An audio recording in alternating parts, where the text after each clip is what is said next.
Babylon, one of the most famous cities of the Bible.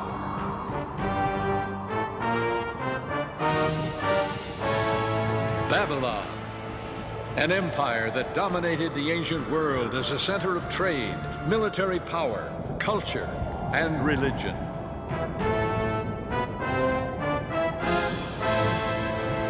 Babylon, the symbol of wealth and opulence, mystery and intrigue, decadence and corruption.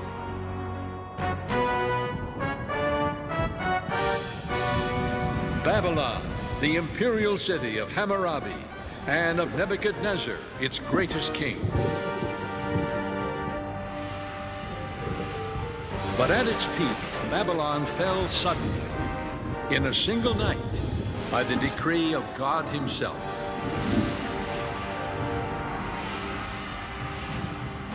That was over 2,500 years ago. Today, Babylon is rising again on the Mesopotamian plain. Its partial rebuilding has captured the attention of theologians, scholars, and teachers of Bible prophecy alike. To some, it signals the rise of the dreaded Babylon the Great, foretold in the book of Revelation. What relevance does it hold for us today? And why does the legacy of Babylon continue to fascinate us? Join us as we explore Babylon, past, present, and future. Hello, I'm Neil Earl. For years, as a minister and as a historian, I have been fascinated with the ancient Near East, especially as it relates to the Bible. You know, when we think of the places where the events of the Bible occurred, we usually think of Bethlehem, where Jesus was born, Nazareth, where he grew up, or perhaps Jerusalem, where he was crucified. But many famous events of the Bible took place in a land hundreds of miles from where Jesus lived, in a part of the world called Mesopotamia. Mesopotamia means the land between the rivers, the Tigris and the Euphrates. Today, much of ancient Mesopotamia lies within the borders of the modern country of Iraq. Mesopotamia is renowned as the cradle of civilization. Some of its cities date back to the very beginning of recorded history.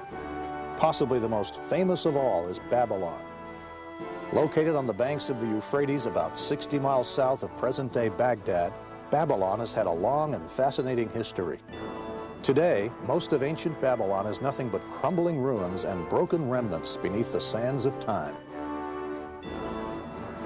So why this fascination with a long-gone empire and a decayed city? Well, there's a story here, an intriguing story, and it's told through the hundreds of historical and religious texts that have been uncovered by archaeology. This information, put together with the Bible, makes the story of ancient Babylon an important one for us today. Because in the Bible, Babylon is more than merely a place on the map. Babylon symbolizes an idea, a philosophy, a way of thinking opposed to God. That ideology, based on human reason, human pride and arrogance, often expressed as self-indulgent materialism, is still with us today. That attitude caused God to intervene in the affairs of ancient Babylon. As we'll see, the Bible writers chronicled and preserved the story of ancient Babylon to give us insight into our world today and far into the future. But before we consider what lies ahead, let's examine what history can reveal to us. For history holds the key to our future. Our story begins long before there was a city named Babylon. It begins with a group of travelers who made their way into the sun-baked plain of southern Mesopotamia over 2,000 years before the birth of Jesus. The Bible tells us these wanderers were descendants of the patriarch Noah and his family. In the decades following the Great Flood, they migrated southward along the valleys of the Tigris and Euphrates. The book of Genesis tells us that Noah's sons settled in the plain of Shinar. Shinar is the biblical name for the region later called Babylonia. Today it's known as southeastern Iraq. God had wanted Noah's sons to move out and fill the earth. Instead, they defiantly resolved to unite under their own authority. They said to each other, "Come, let us build ourselves a city with a tower that reaches to the heavens, so that we may make a name for ourselves and not be scattered over the face of the whole earth. According to the first century historian Flavius Josephus, the leader of these people was Nimrod, Noah's great-grandson. The Bible tells us Nimrod was a mighty warrior on the earth. Under his leadership, the people began to build a great tower. Nimrod wanted to excite people's awe and wonder. He wanted to build an empire. He wanted to hold people together under his authority. The Tower of Babel, I think, illustrates that purpose perfectly, because that's exactly what they attempt to do there. They attempt to be creators. Because when you stop and think of it, Genesis presents creation in terms of being in the form and nature of God. And so we become little creators. And especially in roles of power, they felt that they become creators. And so if you create something and feel that it is so superior, then in a sense you can almost see yourself as being a person of destiny, you know, even somewhat divine, as the ancient rulers often thought of themselves. To build a tower that would reach to the heavens. Doesn't this sound familiar? It's humanity's age-old attempt to try to reach the spiritual through the physical. Artists have offered their impression of what this tower, the famous Tower of Babel, may have looked like. Some of them quite fanciful. More than likely, it was a simple terraced mound of brick and earth, not unlike the later temple towers known as ziggurats. Ziggurats are square at the base, with sloping stepped sides leading upward to a shrine at the top. The plain of Shinar is flat. A building just 100 or so feet high can be seen for miles around. The medieval Tower of Samarra, for example, located north of Baghdad, is a spiral minaret about 150 feet high. Its prominence throughout the region serves as a convenient directional marker. In fact, some medieval travelers thought it was the Tower of Babel. The Bible tells us that God allowed the builders to work on the tower for a while. Then he intervened. The Lord came down to see the city and the tower that the men were building.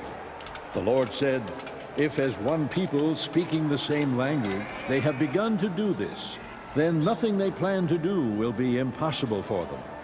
Come, let us go down and confuse their language, so they will not understand each other."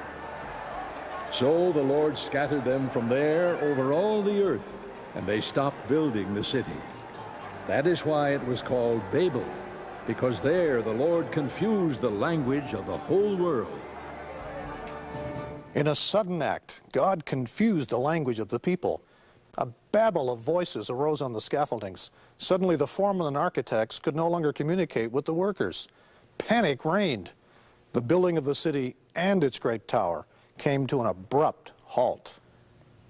In the Akkadian language, the site of the uncompleted city was known as the Gate of God. But the Hebrews named it Babel, based on the Hebrew word meaning to confuse. Babylon is merely the Greek mode of spelling the Hebrew Babel. Either way, Babylon and Babel are one and the same. And Babylonia referred to the region centered around the city. The story of the Tower of Babel was designed to teach an important lesson. God's tolerance of human pride and rebellion has its limits. And very early we see Babylon becoming a symbol of opposition to God. In fact, human pride is a consistent theme whenever the Bible mentions Babylon. The grandiose dreams of the builders of the Tower of Babel makes an important historical benchmark. It gives us our first glimpse into a civilization organized against God.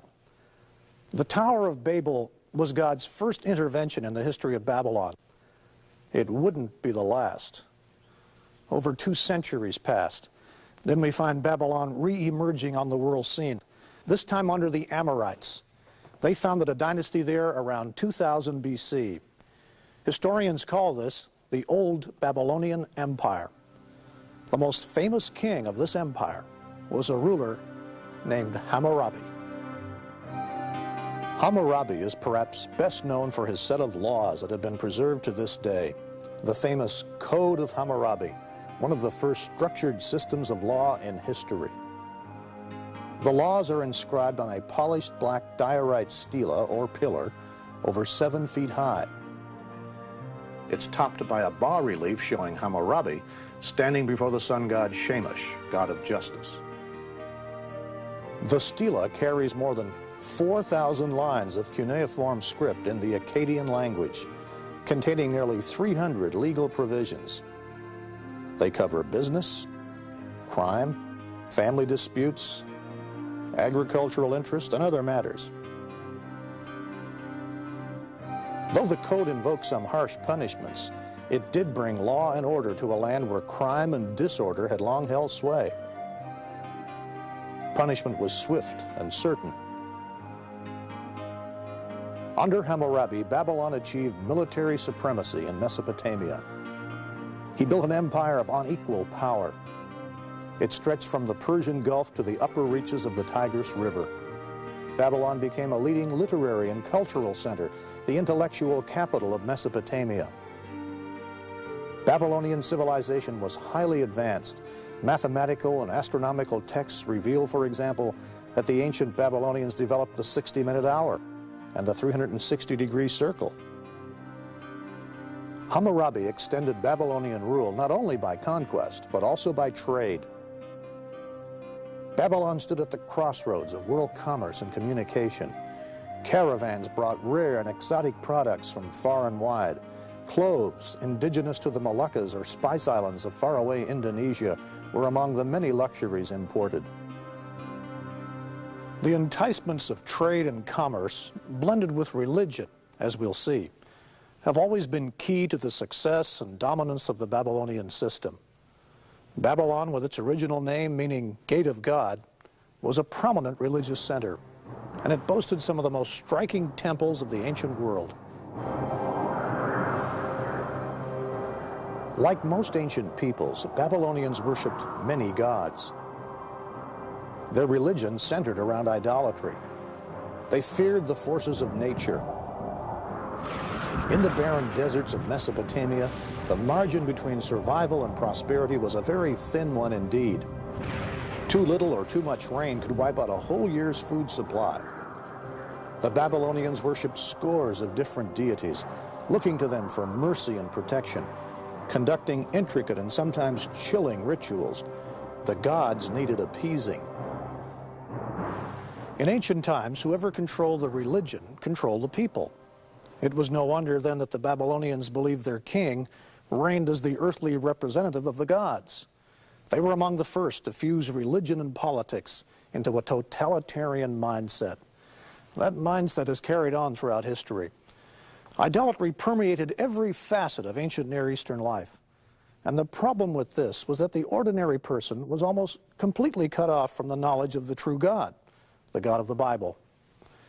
This, we will see, is also the Babylonian pattern. Hammurabi's laws enabled the king to maintain strict control. After all, Babylon was built on slave labor, and that state required complete subordination of the individual to its power and its gods. The ancient monarchs were totalitarian. While they ruled, they had almost absolute authority because they were the legislature, the judicial, and the executive branch all tied up in one. Practically, historically, every king has, in a sense, set themselves up as little gods. There are very few rulers who recognize God in terms of a power greater than they are. Oh, they may use the language, but they see themselves as above the law, as the key interpreters of the law.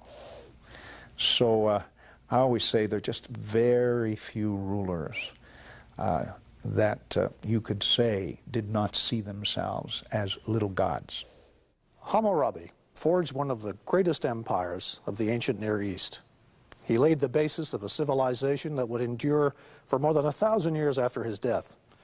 But it was a civilization based on power, prestige, the pursuit of wealth, and with little knowledge of the Creator God. Even Hammurabi's dynasty could not last forever. After a reign of more than 40 years, barbaric tribesmen from the mountains in the east moved in to raid and weaken Babylonia. A long, drawn-out time of trouble began. Around 1600 years before Christ, Babylon was sacked and burned by another people mentioned in the Bible, the Hittites. The Hittites carried off Babylonian wealth and prisoners to far-off Anatolia, our modern Turkey. Later, the Assyrians, well known to readers of the Old Testament, conquered Babylon. Centuries of political chaos would prevail before Babylon would rise again as an independent city.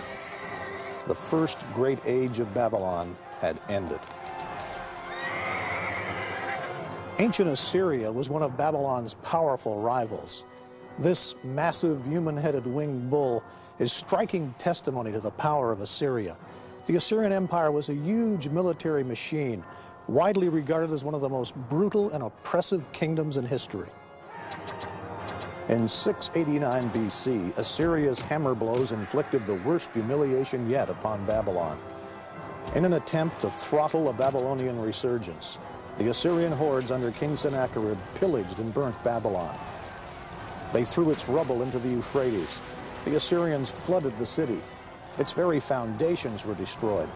Sennacherib boasted, "I made its destruction more complete than that by a flood, that in days to come the site of the city and its temples and gods might not be remembered. I completely blotted it out with floods of water and made it like a meadow." Sennacherib left Babylon thinking he had dealt the death blow. He was painfully mistaken. Babylon does not go down easily. She would rise again to claim her revenge. And that's precisely what happened. The site of Babylon was eventually occupied and rebuilt by the Chaldeans. It was the Chaldeans who finally humbled proud Assyria. It was in the year 612 BC when the Chaldeans stormed the walls of Nineveh, Assyria's capital city. Nineveh fell. It was utterly destroyed. Today, the ruins of Nineveh attest to the near-total destruction of that ancient city. So complete was Nineveh's disappearance that it wasn't rediscovered until just 150 years ago. Assyria's power was broken, but under the Chaldeans, Babylon was back with a vengeance. And here is a major clue to biblical history and prophecy. Babylon, this great city, this great symbolic nemesis of God, emerges repeatedly from the abyss of destruction. She reappears again and again on the stage of history, powerfully influencing the course of civilization. The Assyrian collapse left a vacuum which both Egypt and Babylon sought to fill. 1,000 years after the golden age of Hammurabi, Babylon at last had a chance to regain the prominence and prestige that had once been hers. It was the summer of 605 BC. Well-armed Babylonian forces struck a sudden and decisive blow against the Egyptians. Their forces met at Carchemish in northern Syria. The battle cost Egypt its control of the Middle East. Now, almost a millennium after Hammurabi, Babylon once again held undisputed power in the ancient Near East. Yes, Babylon was back. But could a resurgent, rebuilt Babylon avert the fate that had already overtaken Nimrod's city and Hammurabi's empire? Time would tell. Babylon, past, present, and future.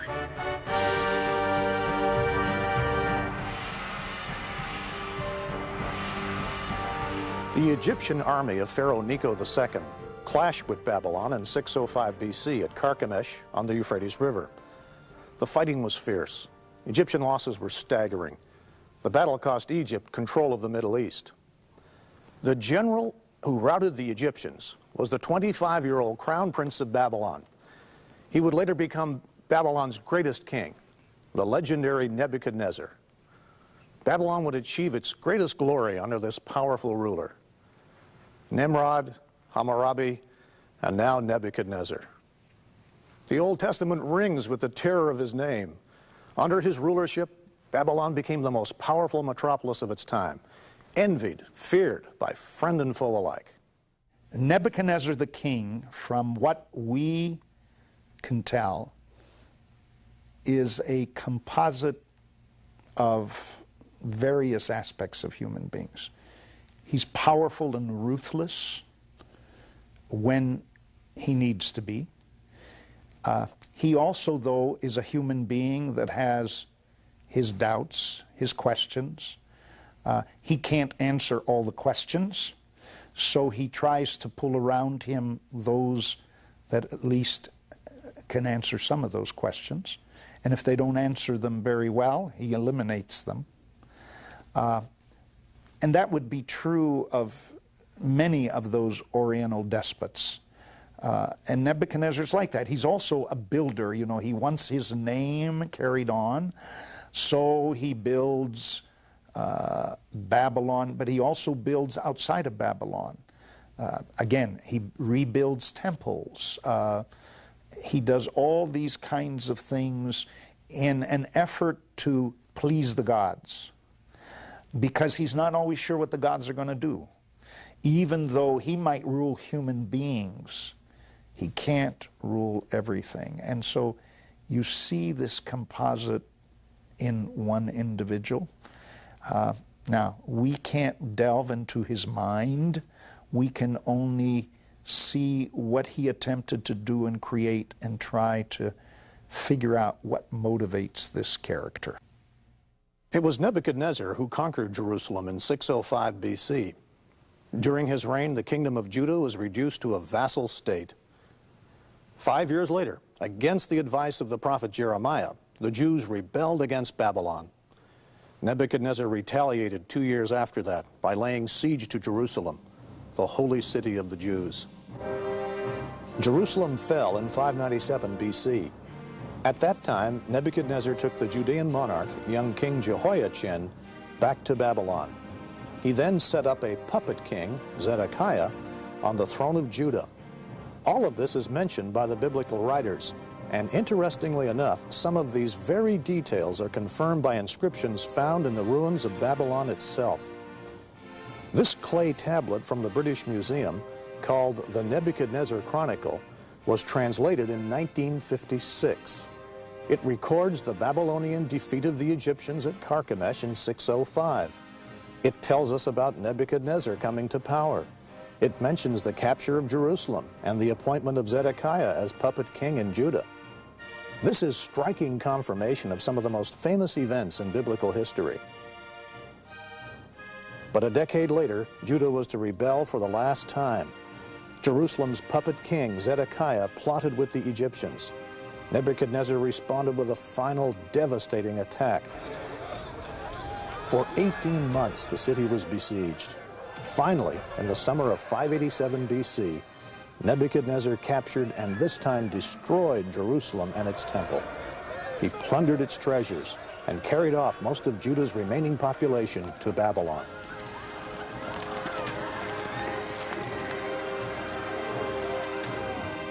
The kingdom of Judah ceased to exist. The Jews became a people of exile. A poignant record of all of this is found in Psalm 137. This beautiful song expresses the extreme sadness of the Jewish captives, crying out for their homeland. By the rivers of Babylon, we sat down and wept when we remembered Zion.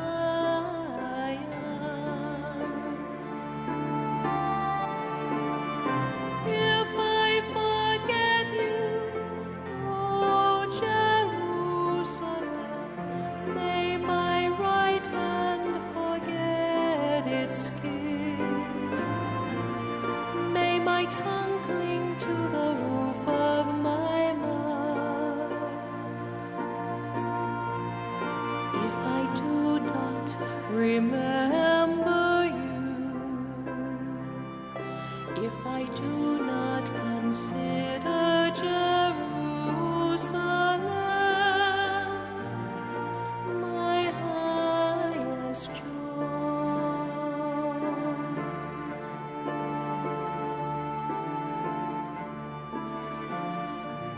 Babylon was at the height of her glory when the Jewish exiles came streaming in.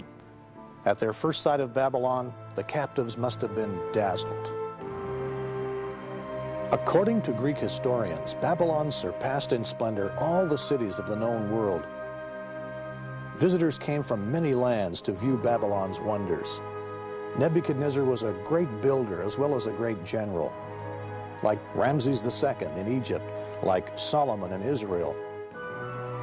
Nebuchadnezzar's Babylon was a city of magnificent palaces, temples, parks, and gardens. The sheer size and scale of the city was overwhelming. Its population was estimated between 100,000 and 200,000. It was the largest city on earth. Our detailed knowledge about Nebuchadnezzar's Babylon is the result of the painstaking work of the German archaeologist Robert Koldewey. When he began his excavations in 1899, Koldewey's glowing reports were at first dismissed by his colleagues. But as his excavations began to uncover the Babylon of the Bible as a historical reality, his work became the talk of Europe. Just north of the city, Koldewey discovered piles of beautiful blue glazed bricks laying in the sand. The bricks had once decorated the walls flanking the city's processional way. Brick was the standard building material of the Babylonians. Koldewey sent the bricks back to Germany for identification and reassembly. The results were astounding. Here in the Pergamon Museum in Berlin are the actual bricks of Nebuchadnezzar's time reassembled. These magnificent lions, for example, were a symbol of the goddess Ishtar, one of Babylon's major deities. There were 120 of these flanking the approaches to the massive Ishtar Gate. This is what the processional way looks like at Babylon today. The paving stones are the very ones upon which Nebuchadnezzar himself walked. Its walls have been partially rebuilt by archaeologists, and though they lack the beautiful glazed brick lions that once adorned them, they still convey an idea of the magnificence of this famous boulevard. One man who was impressed by Koldewey's discoveries was the pioneer motion picture director D.W. Griffith. In 1916, Griffith produced Intolerance, an historical film based on the theme of man's inhumanity to man. The centerpiece of Griffith's movie was a spectacular reenactment of life in Babylon, climaxed by the city's fall.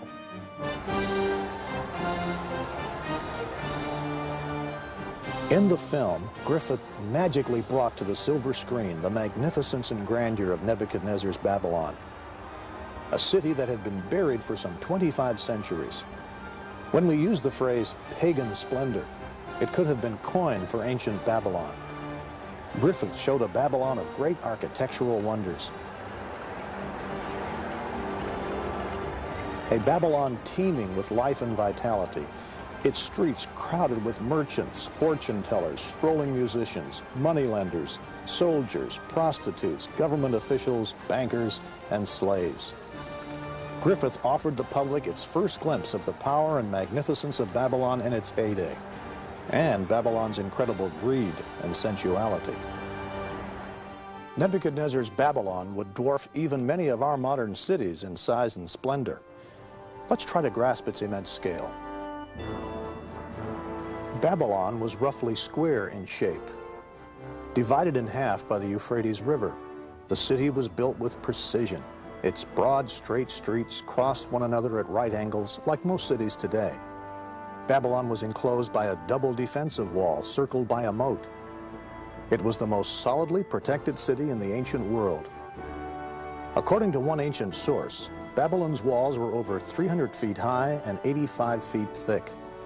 There was enough space on top to enable a 4-horse chariot to turn completely around.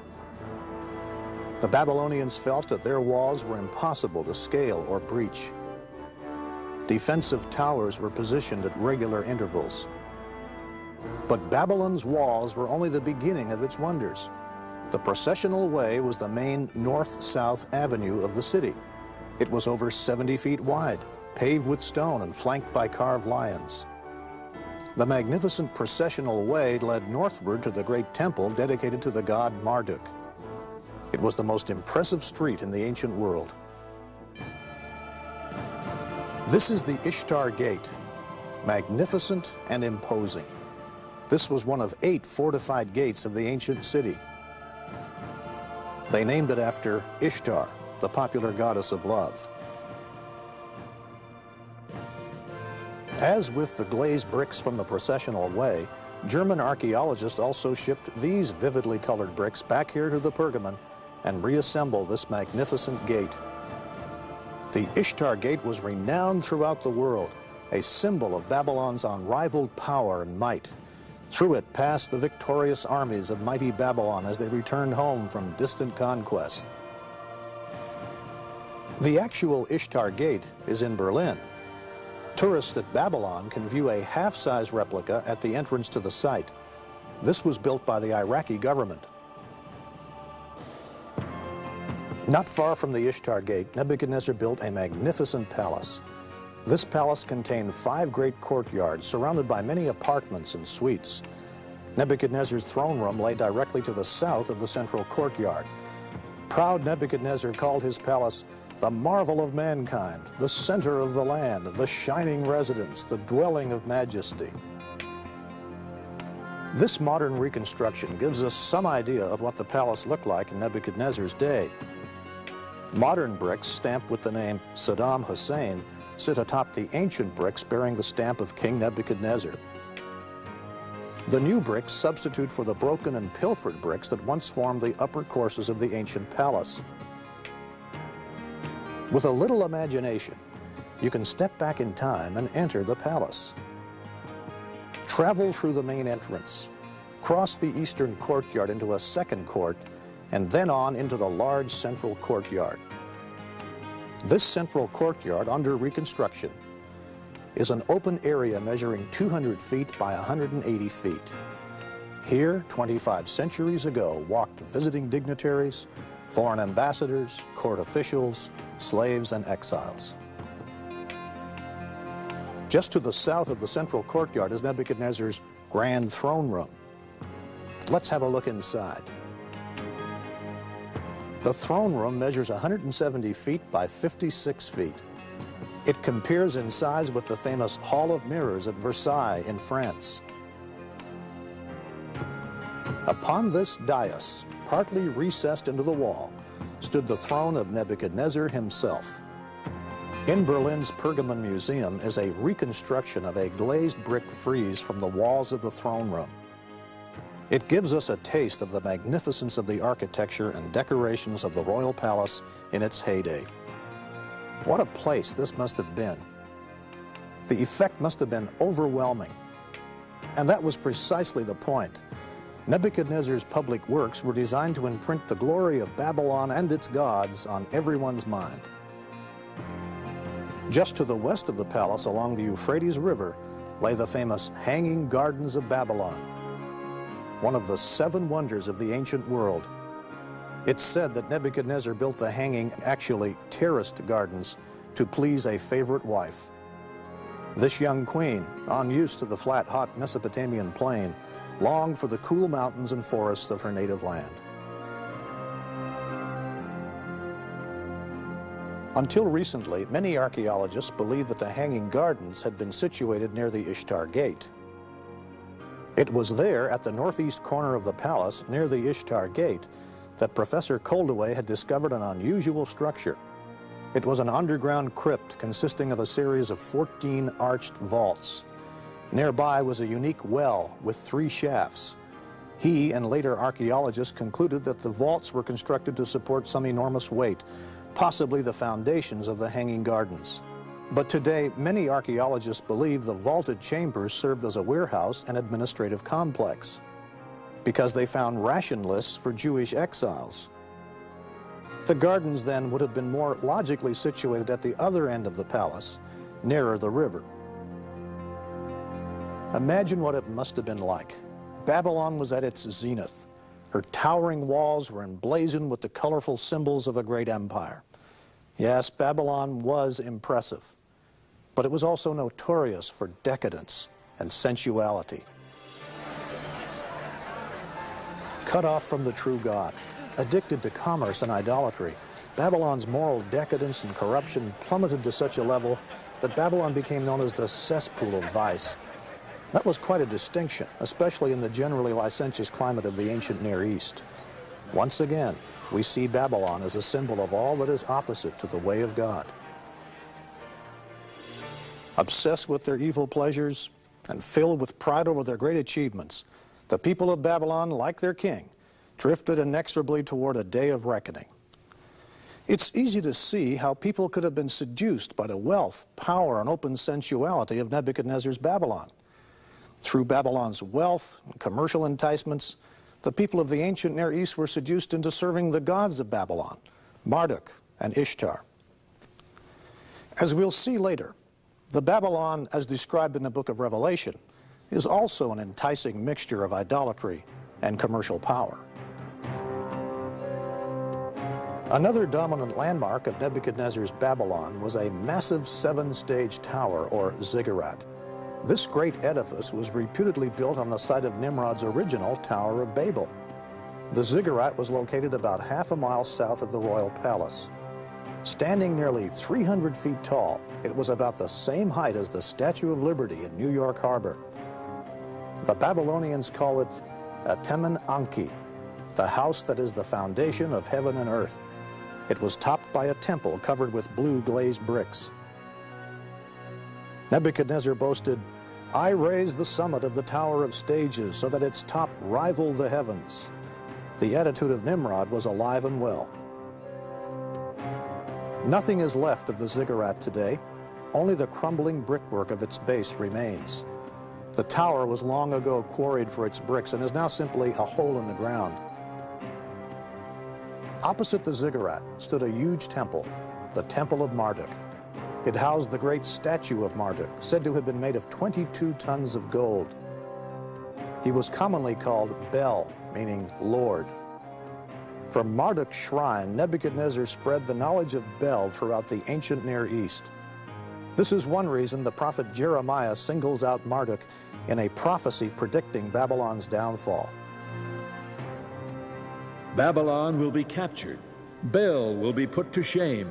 Marduk filled with terror. Her images will be put to shame and her idols filled with terror. A nation from the north will attack her and lay waste her land. No one will live in it. Both men and animals will flee away. Yes, Babylon looked impregnable.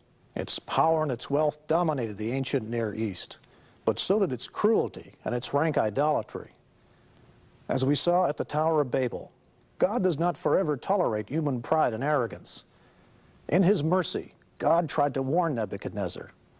Nebuchadnezzar began having troubling dreams, but they were dreams of warning from the Creator God himself. Nebuchadnezzar did not know what was happening. Neither did anyone in his court, except one, a young Jewish captive, a man of God named Daniel. Babylon, past, present, and future.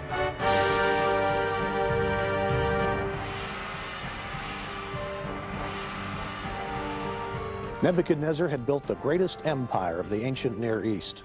As a general, he was unsurpassed. He was also a very shrewd ruler. When the king's armies had carried Daniel and other prominent citizens of Jerusalem back to Babylon, Daniel was placed in Nebuchadnezzar's own court. And ancient kings often chose foreigners to fill those key spots because they are not the threat to the throne that someone of their own ethnic or national identity would be. So you use a foreigner, like a Jew, because you use his ability, but at the same time, you're not threatened by that individual. Among this select group were Daniel and his 3 companions, Shadrach, Meshach, and Abednego. Although they were captives, they remained completely loyal to the true God, the God of Israel. Their experiences of standing up to materialism and idolatry are among the best-known stories of the Bible. When Daniel's three friends refused to worship a golden statue which Nebuchadnezzar had set up, the enraged king committed them to the famous fiery furnace. Then Nebuchadnezzar was furious with Shadrach, Meshach, and Abednego, and his attitude toward them changed. He ordered the furnace heated 7 times hotter than usual, and commanded some of the strongest soldiers in his army to tie up Shadrach, Meshach, and Abednego, and throw them into the blazing furnace. So these men, wearing their robes, trousers, turbans, and other clothes, were bound and thrown into the blazing furnace. The king's command was so urgent, and the furnace so hot, that the flames of the fire killed the soldiers who took up Shadrach, Meshach, and Abednego, and these 3 men, firmly tied, fell into the blazing furnace. Then King Nebuchadnezzar leaped to his feet in amazement and asked his advisors, "Weren't there 3 men that we tied up and threw into the fire?" They replied, "Certainly, O king." He said, "Look, I see 4 men walking around in the fire, unbound and unharmed, and the 4th looks like a son of the gods." For once outflanked, the astonished Nebuchadnezzar called Shadrach, Meshach, and Abednego to his side. The fire had not harmed their bodies, nor did they smell of smoke. In an amazing turnabout, Nebuchadnezzar praised the God who had sent his angel to rescue them. He promoted them to high positions in his kingdom.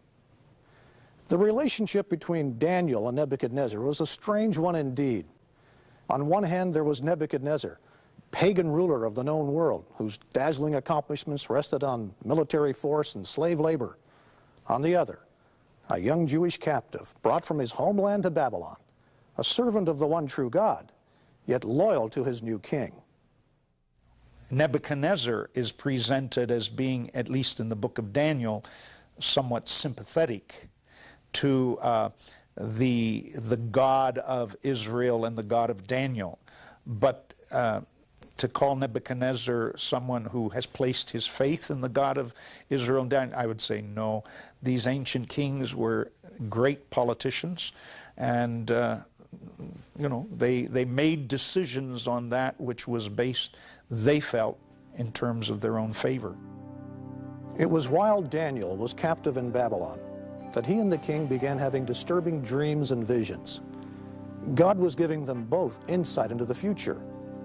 The 2nd chapter of the book of Daniel records one particularly disturbing dream of Nebuchadnezzar.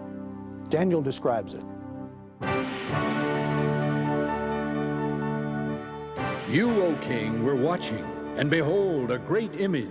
This great image, whose splendor was excellent, stood before you, and its form was awesome. This image's head was of fine gold, its chest and arms of silver, its belly and thighs of bronze, its legs of iron, its feet partly of iron and partly of clay. You watched while a stone was cut out without hands, which struck the image on its feet of iron and clay and broke them in pieces. Then the wind carried them away, and the stone that struck the image became a great mountain and filled the whole earth."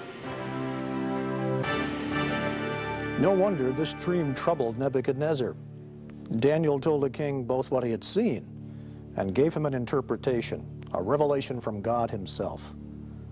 The head of gold was Nebuchadnezzar's empire. The silver, bronze, and part iron, part clay portions of the statue represented successive kingdoms. Each was inferior to the one before. The stone symbolized the ever-ruling kingdom of God, the unseen God who determines the fate of all kingdoms, including Nebuchadnezzar's. When Nebuchadnezzar heard this interpretation, he fell on his face before Daniel. Once again, he praised the God of Israel. But the old arrogance soon reasserted itself. The book of Daniel portrays Nebuchadnezzar in the mold of many dictators we've seen strut across the stage of history. He was filled with pride and given to fits of rage.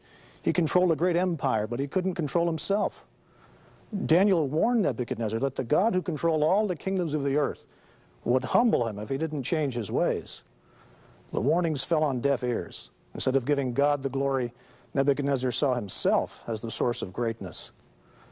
The book of Daniel describes how God humbled this proud king, and how God taught him there was a kingdom far more powerful than Babylon, a spiritual kingdom, the kingdom of God. While walking one day on the roof of his palace, Nebuchadnezzar, at the height of his greatness, looked out over the city. He just couldn't help himself. He boasted, "Is not this the great Babylon that I have built for a royal dwelling by my mighty power and for the honor of my majesty?" While the word was still in the king's mouth, a voice fell from heaven. "King Nebuchadnezzar, to you it is spoken. The kingdom has departed from you." That very hour the word was fulfilled concerning Nebuchadnezzar. He was driven from men and ate grass like oxen. His body was wet with the dew of heaven, till his hair had grown like eagle feathers, and his nails like bird claws. He was given over to insanity. For 7 years, he behaved more like a wild beast than a human being. At the end of the 7 years, Nebuchadnezzar's mind was restored, but the experience had taught him a crucial lesson. It is perhaps the key lesson in the book of Daniel. God, not petty princelings, holds ultimate authority over this world. The Bible records Nebuchadnezzar's warning to those who would follow him in positions of power and authority. Whether in the cabinet room or the boardroom, it's advice that all of us would do well to heed. At the end of that time, I, Nebuchadnezzar, raised my eyes toward heaven, and my sanity was restored. Then I praised the Most High. I honored and glorified him who lives forever. His dominion is an eternal dominion. His kingdom endures from generation to generation. No one can hold back his hand or say to him, "What have you done?"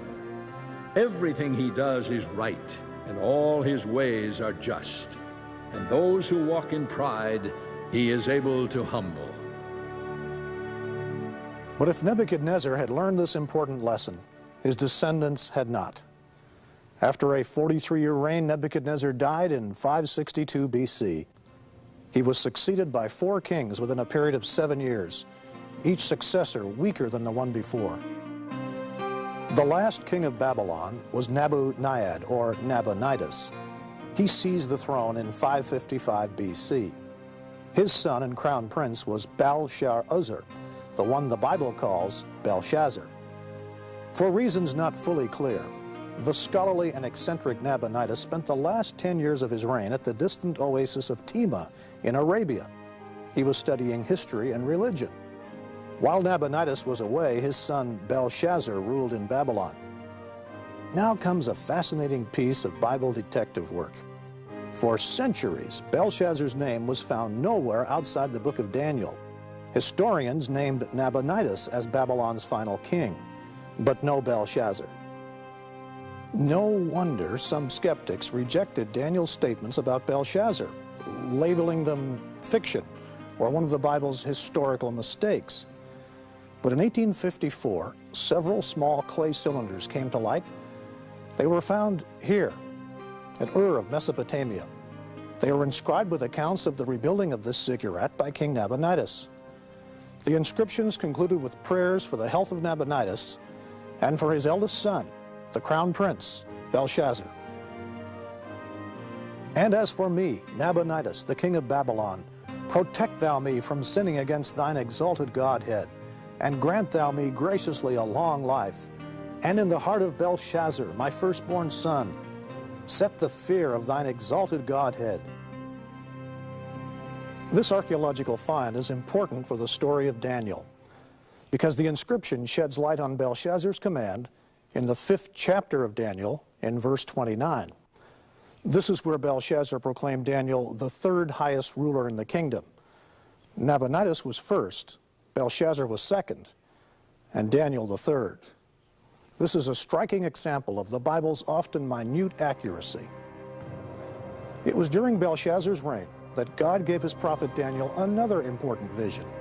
Once again, he saw a prophetic overview. Daniel saw a succession of empires that would control the ancient Near East from his day forward. 4 great beasts came up from the sea, each different from the other. The first was like a lion and had eagle's wings. And suddenly another beast, a second, like a bear. It was raised up on one side and had 3 ribs in its mouth between its teeth. After this I looked, and there was another like a leopard, which had on its back 4 wings of a bird. The beast also had 4 heads. After this I saw in the night visions, and behold, a 4th beast, dreadful and terrible, exceedingly strong. It had huge iron teeth. It was different from all the beasts that were before it, and it had 10 horns. To those of us living at the end of the 20th century, depictions of strange-looking beasts seem curious and bizarre. But to ancient people, composite beast-like creatures were far more familiar. This raises an important point in understanding prophecy. Some Bible interpreters make the mistake of trying to explain biblical symbolism without reference to a book's historical background. Elaborate speculations soon follow. To avoid this trap, it is vital to determine the meaning of a book or a text in its original setting. The key question is, what did this mean to the people who first heard it? This is a sound principle of good Bible study. For the people of Daniel's time, composite animals had meaning. Living and working in Babylon, Daniel saw these depictions every day. Let's take the famous Dragon of Marduk, for example. It was a favorite decoration piece in the city, used by artists to ornament the Ishtar Gate. It's a hybrid or composite beast. It has the front legs of a cat. The hind legs have claws like a bird of prey. Its head has the double horns of the Arabian horned viper, and its tail ends in a scorpion sting. These strange mystical beasts had important religious significance for the ancient Babylonians. So when Daniel recorded the strange animals of his vision in chapter 7, he realized the vision was going to be significant for Babylon. An angel explained to Daniel that the 4 beasts were 4 empires that would dominate the ancient Near East. The winged lion symbolized Babylon itself. Interestingly, the Lion of Babylon is found to this day on the ancient site of the city. In 1176 AD, local villagers in Iraq discovered this monumental basalt lion. It confirms the lion was the symbol of the goddess Ishtar and of Babylon itself. The lion stands over a fallen enemy trampled beneath its paws. The lion's back has markings indicating that it was meant for Ishtar's saddle. A woman riding a beast?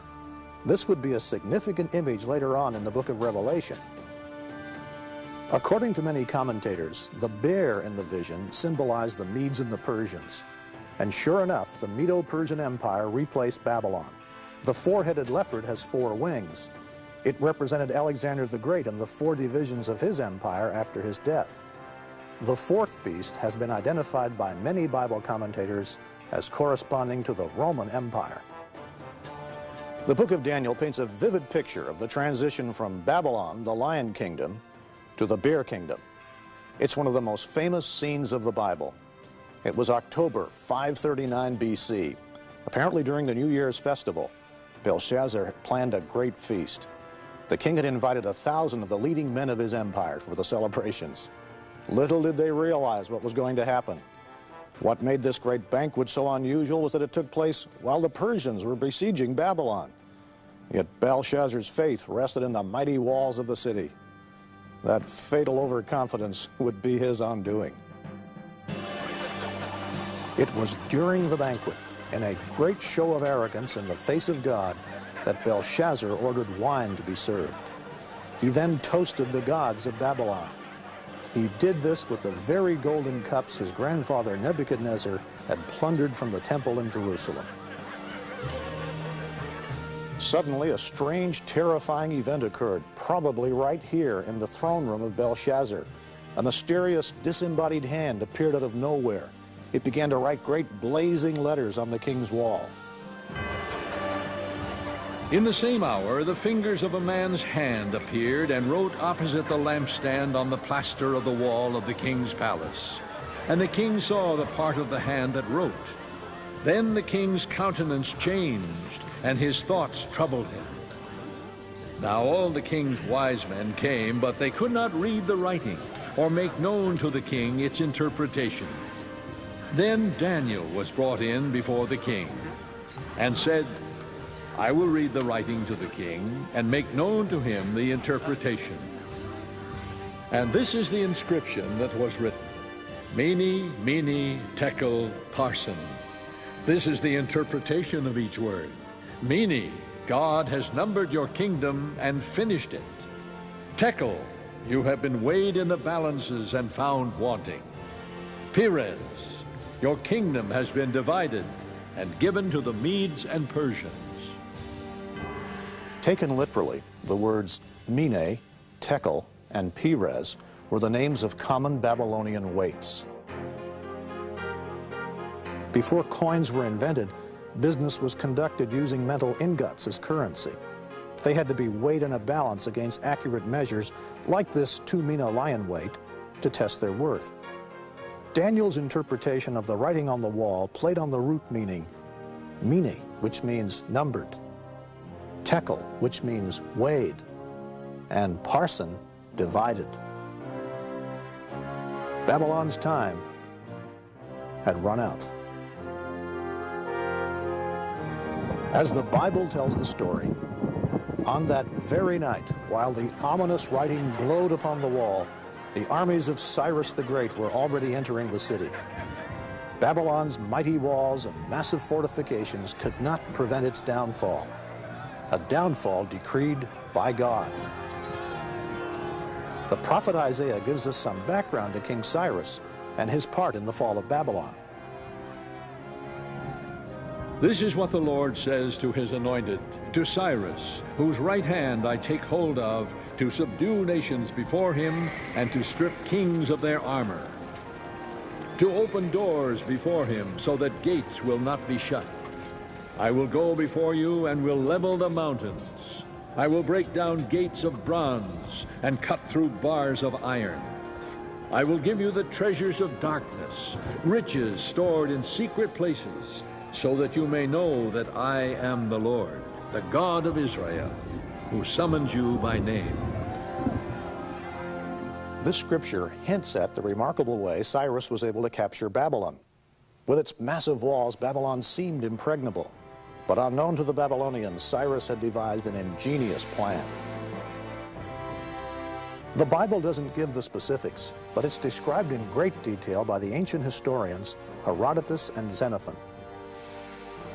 While Belshazzar feasted, Persian troops were busy upstream, diverting the course of the Euphrates River. The river normally flowed under the massive gates and through the city. So the Persians dug a channel. This redirected the river into an old lake bed. The Euphrates began to lower, permitting the Persians to wade under the gates and into Babylon under cover of darkness. Reports tell us that Cyrus placed a spy in the city. That very night, he unlocked the gates of the inner wall. Through these gates, Cyrus's army poured into the city. The Babylonians were completely surprised.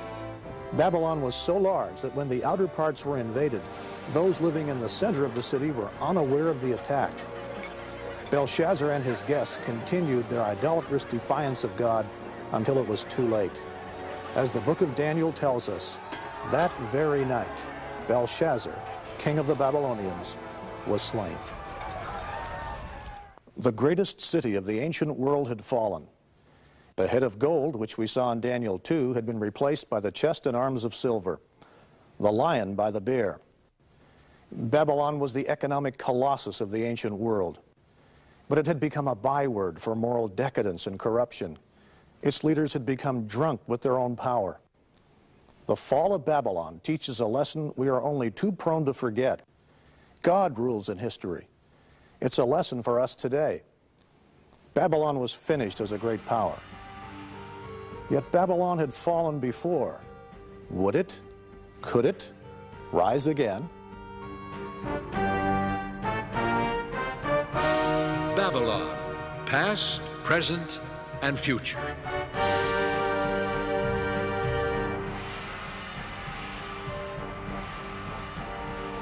We have traced the rise and fall of Babylon, from Nimrod to Belshazzar.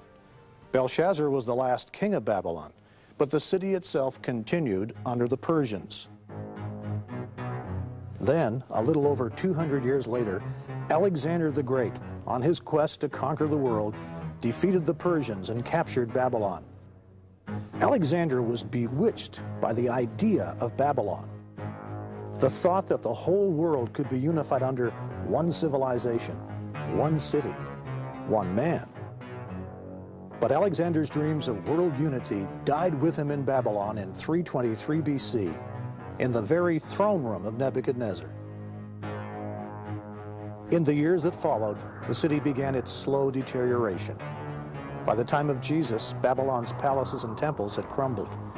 Shifting sands had buried the parks and waterways. Even the Euphrates River had shifted course. A Roman emperor visited Babylon some 85 years after the death of Jesus and found nothing but mounds and stones and ruins.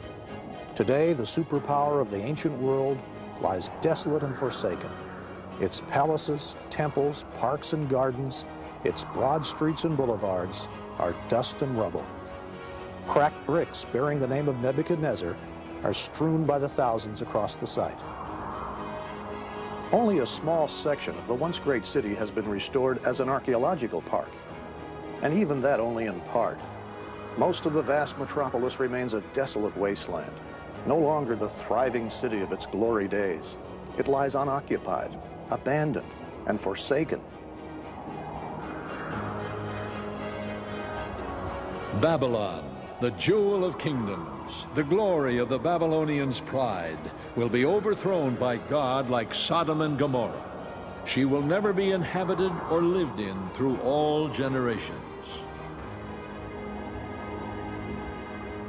The handwriting on the wall had marked the end of Babylon as a thriving city, but it was not the end of Babylon as an idea. Even Alexander the Great was seduced by its legacy. And when we get to the New Testament, we find that Babylon becomes more than merely a geographical location. Babylon symbolizes an ideology, an attitude, the epitome of a civilization organized in opposition to God.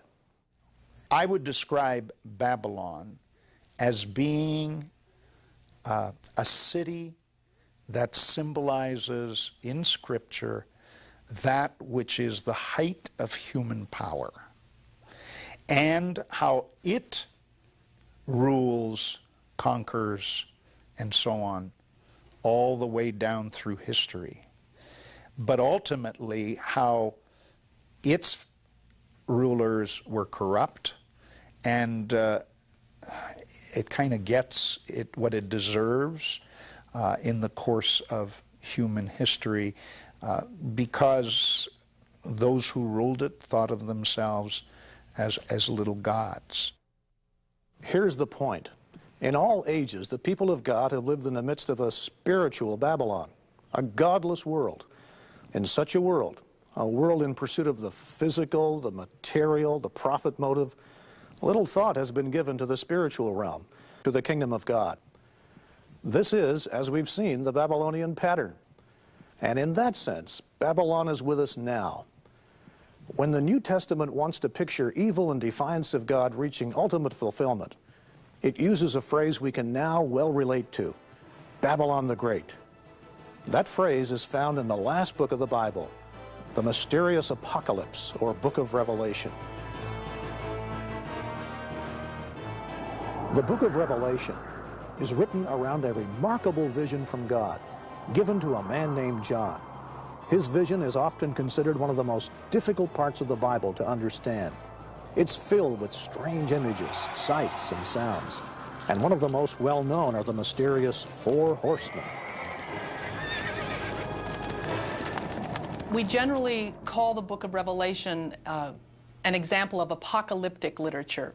And by that we mean there is a kind of literature in the first century.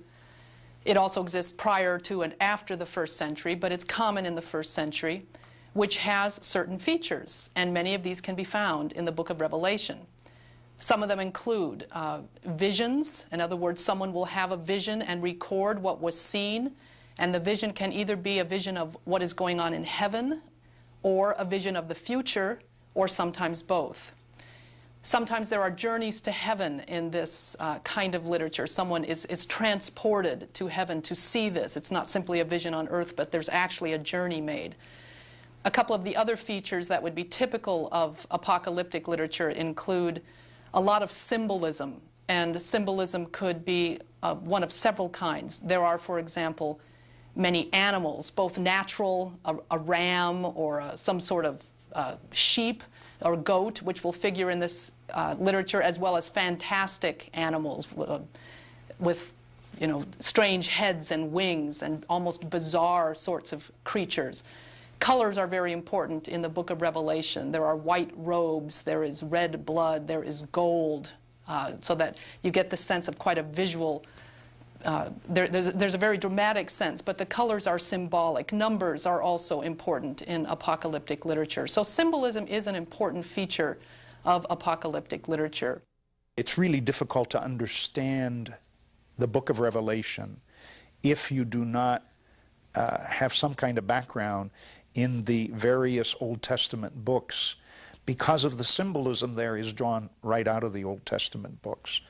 And the context, of course, in the book of Revelation from the time of the writer is future, for the most part. Some of it is historical, but some of it is future. And he uses the symbolism, very much so, to talk about the future of time and the future of people and what's going to happen. Apocalyptic writers looked forward to the time when God would decisively intervene in history. John, in the book of Revelation, was living in a time of persecution. Christians were being killed by the Roman state.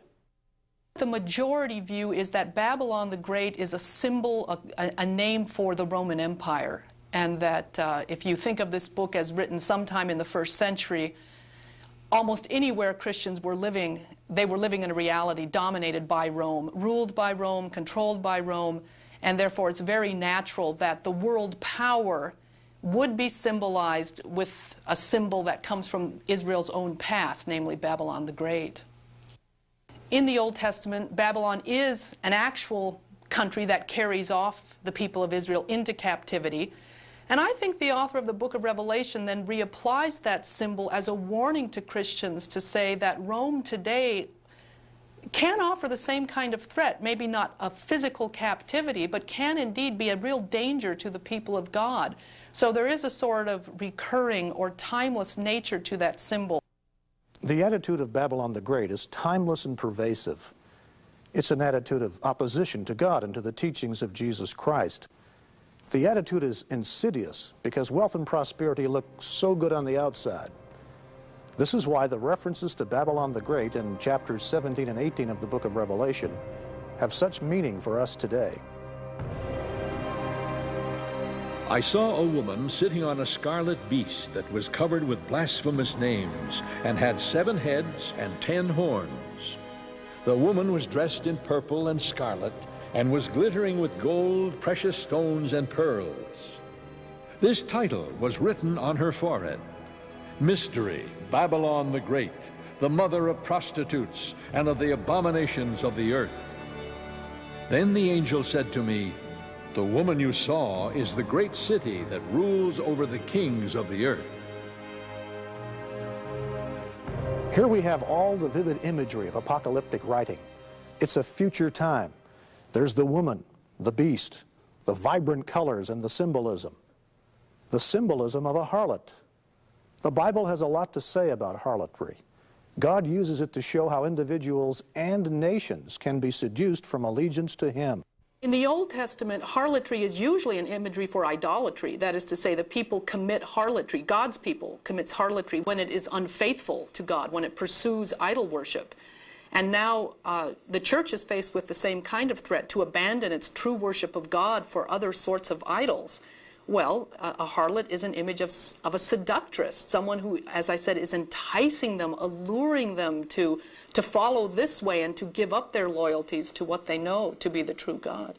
The Bible uses the symbol of harlotry in a couple of different ways. Harlotry is worshiping false gods. But as New Testament scholar George Eldon Ladd explains, harlotry also means the prostitution of everything for commercial gain. The metaphor of harlotry is also used by the prophets of the heathen nations. Tyre is a city who will play the harlot with all the kingdoms of the world upon the face of the earth. The idea here is not one of spiritual faithlessness, but of the prostitution of everything to commercial gain. Nineveh is also described as a harlot because of the way she enticed weaker nations by her display of power and splendor, only to scorn and enslave them.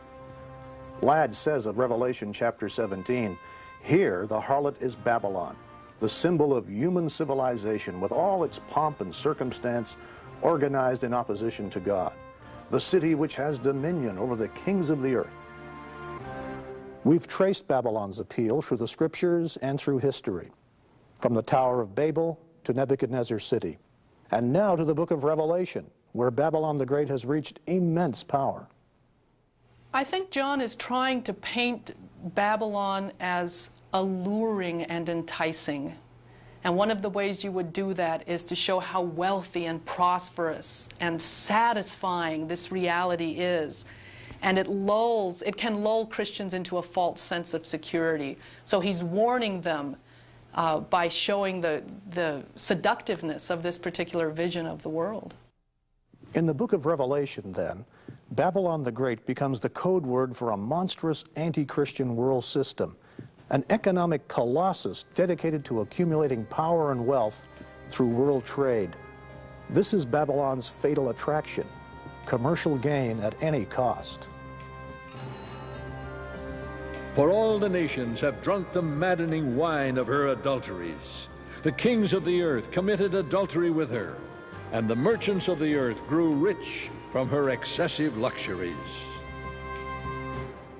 Across the centuries, many have attempted to identify Babylon with specific nations, empires, or even churches. Every year, it seems, new candidates are nominated for the role of the symbolic figures in the book of Revelation. Babylon, the beast, the false prophet. But all interpretations have one thing in common. They've all been wrong. The history of interpreting the book of Revelation is quite interesting because almost every generation of Christians that reads it feels we are the direct addressees of that book. Babylon is this entity or this church or this empire. Time and time again, people have predicted the end of events, and then they've had to change their minds, revise, redo. Maybe we read that wrong, maybe we read that wrong, and this refrain is repeated over and over, not just in the 20th century, but the whole history of reading and interpreting this book shows we've been wrong time and time again. Now that ought to tell us that it's very dangerous to jump to conclusions about and to be dogmatic about who is Babylon, when do these events happen. The when question is probably not the most important question in the book of Revelation anyway. That God will triumph. That God will triumph through Jesus Christ. These are the central affirmations of that book. But when it happens and who fits what picture strike me as almost leading us away from the central message of that book. So the book of Revelation describes the final culmination of the spirit of ancient Babylon, an anti-God attitude that is present today, present through history, and will reach its climax at the end of the age. But no matter what happens, God's final triumph over all things is assured. Chapter 18 of the book of Revelation celebrates in advance God's final victory over Babylon the Great. When the kings of the earth who committed adultery with her and shared her luxury see the smoke of her burning, they will weep and mourn over her. Terrified at her torment, they will stand far off and cry, "Woe, woe, O great city, O Babylon, city of power! In 1 hour your doom has come." The merchants of the earth will weep and mourn over her because no one buys their cargoes anymore. The merchants who sold these things and gained their wealth from her will stand far off, terrified at her torment. They will weep and mourn and cry out. Then a mighty angel picked up a boulder the size of a large millstone and threw it into the sea and said, "With such violence the great city of Babylon will be thrown down, never to be found again." Yes, the story of Babylon is a sobering one. That old city buried beneath the Mesopotamian plain has become the symbol of a society given over to greed, a society moving farther and farther away from the knowledge of God. Does this sound familiar? John is describing a world very much like ours today. Merchants in the ancient Near East grew rich by the exploitation of pleasure. Many business people today are doing the same thing. Business deals and buyouts are often based on greed, money, and power. Many individuals take advantage of the system to enrich themselves while exploiting the young, the old, the uneducated, and the unfortunate. Christians are not immune to the seductions of this Babylonian system. We are warned against the deceitfulness of money, riches, power, and pleasure. We are to live instead according to the teachings of Jesus, and those teachings include service, giving, and sharing. That's why John warns us, "Come out of her, my people, that you share not in her sins, and receive not of her plagues." The New Testament is full of warnings against the dangers and the lure of materialism, that riches can lull us into a false sense of security. Jesus said, "You cannot serve two masters. No one can serve God and mammon." And then in the book of Revelation, of course, the Babylon is portrayed as extremely wealthy, and there it is, God or mammon. So it's all part of the picture, part of the trappings, and probably the materialistic note is part of that as well. In the time sequence of the book of Revelation, Babylon is destroyed. But the good news is, this is not the end of the world. Not at all. In John's vision, it's the beginning of the rule of the saints under Jesus Christ. So the apocalypse offers hope. It's a vision of victory, the victory of Jesus over all who oppose the kingdom of God. To say that the book of Revelation is a vision of the victory of Jesus Christ is actually a pretty good summary. If you think of the standpoint of both the first century Christians and of us today, it's a true statement in two ways. One, you look back to the victory of Jesus on the cross, what we talk about, Jesus' victory over the powers of sin and death. And it's precisely that victory which guarantees the future victory and gives hope for the future. So yes, a final victory of Christ is a good way to summarize that book, but you have to always remember that's already guaranteed and begun in what God has done in Christ on the cross. Our story has taken us from Nimrod to Nebuchadnezzar to now, and on into the future. We have seen the legacy of Babylon. It's been a familiar pattern we've seen woven across history. And the attitude of Babylon is with us today. So we are challenged. What kingdom will we serve? The kingdom of God or Babylon? God or Mammon? Babylon the Great represents the epitome of human power apart from God. But the kingdom of God is far more powerful. Our calling is to serve that kingdom and its king, Jesus Christ. Ultimately, his is the only kingdom that will endure. The power and the glory are Christ's alone. That is the lesson that even Babylon the Great will be forced to learn.